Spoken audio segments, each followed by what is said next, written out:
My apologies for my tardiness. You can't apologize if you're not late. I just decided to show up early. How are the horses doing? Splendidly, if not a little too energetic for their own good. Whitcomb was especially thrilled to finally be reunited with his master. I bet he was. Nice to hear. There's not a brick out of place, which means it's just as run down as ever. Still, I've made so many memories here. I wouldn't have it any other way. That's for sure. It's really nostalgic being back here again. What do you say we head on up? I want to see what things are like upstairs, too. All right, why not?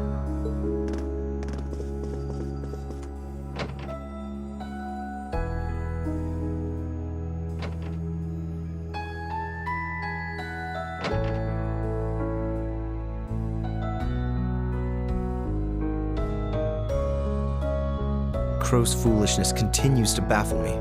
He's fighting under a banner that doesn't include him. He's the sort you'd more likely find in a casino than the capital. That's for sure. Fighting for the Alliance really doesn't suit him one bit. I'm sure he realizes that too, though. He sees Duke Cayenne as more of a sponsor than an ally. So it's just a case of the two using each other while they share a common purpose. Winning him over won't be easy, but we should push this angle if we intend to do so. Rufus will likely be more difficult, given his key position in the Alliance and shared ideals. I didn't even think... My brother's always been my light, both dazzling and warm. He commanded respect, but he also deservedly earned my absolute trust. After the death of my mother, he was the only living relative who did so. And he was a constant. Someone I could rely on and look up to after I was taken into the family mansion in Bereahard. I know how you feel. Your brother is to you what Elise and my parents are to me. I'm sure he still cares about you too. He's probably just as worried about your inevitable encounter as you are. The two of you might disagree about the country's future, but that doesn't mean you can't care about each other. I agree. Which is precisely why I've chosen to fight him with everything I have. That, above all else, is the role that I must play in ending this war. I am the man I am today because of my brother. He gave me everything I have, taught me everything I know.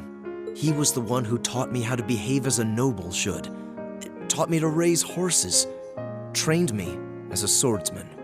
I was always looking up at him, as if he were some sort of celestial being shining in the sky above. So the idea that I could cross swords with him on equal footing and emerge victorious always struck me as absurd. But not anymore.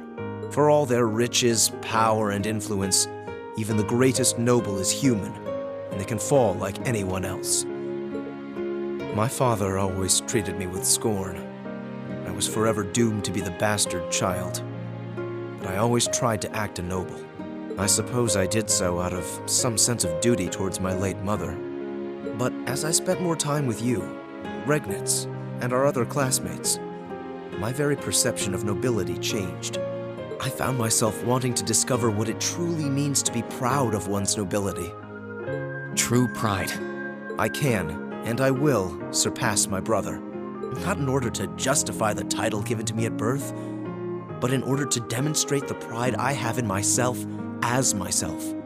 And with you, my finest friend at my side, I know that I can accomplish that. I'm flattered, but I'm not half the man you are. You've always had a meaningful sense of pride, more than anyone else I know. I honestly never expected I'd be able to be friends with someone like you. Not as equals, but I'm glad that I was wrong. It fills me with pride to know how much belief you place in me, and that you're even willing to put it into words. Perhaps your numerous heart-to-hearts and endless supply of passionate speeches have finally rubbed off on me. No matter how this war ends, our position as nobles will likely never be the same again. Regardless of what happens to this nation, we will always have our pride. That should never change. There's the Jusis I know. I won't let my pride waver either. Not when I've got a friend like you to keep me in line. That goes without saying. I can't have you embarrassing me now, can I?